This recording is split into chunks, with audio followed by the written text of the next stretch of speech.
প্রিয় শিক্ষার্থী বন্ধুরা, আসসালামু আলাইকুম ওয়া রাহমাতুল্লাহ। আশা করি তোমরা সকলে ভালো আছো। শিক্ষার্থী বন্ধুরা, আজ আমরা দেখব পঞ্চম সপ্তাহের অ্যাসাইনমেন্টের সপ্তম শ্রেণীর ইসলাম ও নৈতিক শিক্ষা এর সমাধান। প্রিয় শিক্ষার্থী বন্ধুরা, তার আগে তোমরা যারা চ্যানেলটিতে নতুন এসেছো তারা অবশ্যই চ্যানেলটি সাবস্ক্রাইব করবে, লাইক, কমেন্ট এবং শেয়ার করতে ভুলবে না। প্রিয় শিক্ষার্থী বন্ধুরা, তোমরা স্ক্রিনে দেখতে পাচ্ছ ইসলাম ও নৈতিক শিক্ষা সিলেবাসটি। এখানে একটি উদ্দীপক দেওয়া রয়েছে। উদ্দীপকে তোমরা দেখতে পাচ্ছ, জনাব ক নিয়মিত মার্জিত বেশভূষা ও আসা যাওয়া করতেন। সহকর্মী ও সেবা গ্রহণকারী সবাই তার ব্যবহারে মুগ্ধ। তার সহকর্মী জনাব খ তার এলাকায় অসুস্থ পীড়িত পশু পাখি বিরানো বিপন্ন গাছগাছালিদের পরিচর্যার জন্য একটি বহুমুখী ইনস্টিটিউশন পরিচালনা করেন। এটা হচ্ছে উদ্দীপক। তো এই উদ্দীপক থেকে তোমাদেরকে দুটি প্রশ্ন বের করতে হবে, গ এবং ঘ নাম্বার।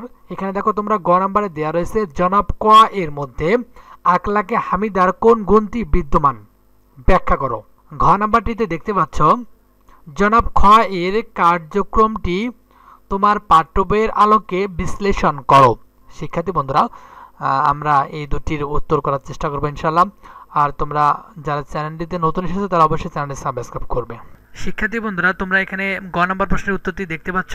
আলোচ্য উদ্দীপকে জনাব ক এর মধ্যে আকলাকে হামিদার শালীনতাবোধ ও উত্তম আচরণ ব্যবহার গুণটি লক্ষ্য করা যায়। কারণ জনাব ক নিয়মিত মার্জিত পোশাকে অফিসে যেতেন, এতে তার মধ্যে শালীনতাবোধ গুণটি প্রকাশ পায়। তাছাড়া জনাব ক এর সহকর্মী ও সেবা গ্রহণকারী সবাই তার ব্যবহারে মুগ্ধ ছিলেন। এখানে জনাব ক এর উত্তম আচার ব্যবহার গুণটি ফুটে উঠেছে। আখলাকে হামিদা হলো উত্তম চরিত্র, অর্থাৎ চলাফেরা, আচার আচরণ, স্বভাব, সৃষ্টি, সেবা, আমানত রক্ষা করা, অন্যের উপকার করা, শ্রমের মর্যাদা দেওয়া প্রভৃতি কাজের মাধ্যমে আখলাকে হামিদার গুণটি প্রকাশ পায়। প্রিয় শিক্ষার্থী বন্ধুরা, তোমরা তোমাদের অ্যাসাইনমেন্টে সুন্দর করে উত্তরটি লিখে নেবা। এরপর আমরা দেখব পরবর্তীটি। এরপর তোমরা দেখতে পাচ্ছ 2 নম্বর অর্থাৎ ঘ নম্বর প্রশ্নটি, যেটি এখানে আলোচ্য উদ্দীপকে জনাব খ তার এলাকার অসুস্থ পীড়িত পশু পাখি বিপন্ন গাছগাছালি পরিচর্যার জন্য একটি বহুমুখী ইনস্টিটিউশন পরিচালনা করেন।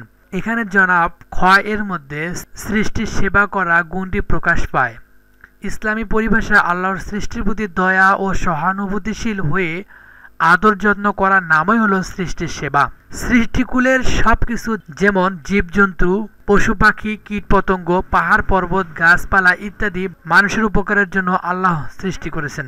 যে সৃষ্টির প্রতি দয়া ও সহানুভূতি প্রদর্শন করে, আল্লাহ তার প্রতি খুশি হয়ে রহমত বর্ষণ করেন। মহানবী হযরত মুহাম্মদ সাল্লাল্লাহু আলাইহি ওয়াসাল্লাম বলেছেন, তোমরা জমিনের অধিবাসীদের প্রতি দয়া প্রদর্শন করবে, তাহলে আসমানের অধিপতি মহান আল্লাহ তোমাদের প্রতি দয়া করবেন। তিরমিজি শরীফ। শিক্ষার্থী বন্ধুরা, তোমরা বাকি প্রশ্নের অংশটি দেখতে পাচ্ছ। সমগ্র সৃষ্টি জগৎ হলো আল্লাহর পরিবার, আর আল্লাহর কাছে সেই ব্যক্তি প্রিয় যে তার পরিবারের প্রতি বেশি অনুগ্রহ করে। গরু, ছাগল, হাঁস, মুরগি, কুকুর, বিড়াল প্রভৃতি সকল প্রাণীও আমাদের মতো ক্ষুধা ও পিপাসা আছে। এদেরকে খেতে দেয়া আমাদের দায়িত্ব। জীব বস্তুর মতো উদ্ভিদের প্রতিও সদয় হতে হবে।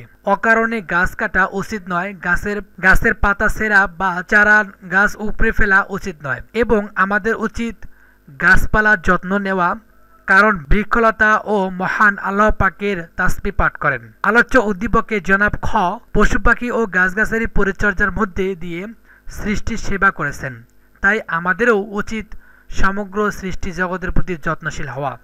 প্রিয় শিক্ষার্থী বন্ধুরা, যারা এই পুরো ভিডিওটি দেখলে তারা অবশ্যই চ্যানেলটি সাবস্ক্রাইব করবা, লাইক, কমেন্ট এবং শেয়ার করতে ভুলবে না। দেখা হবে পরবর্তী অ্যাসাইনমেন্টে। সে পর্যন্ত ভালো থাকো, সুস্থ থাকো। আসসালামু আলাইকুম।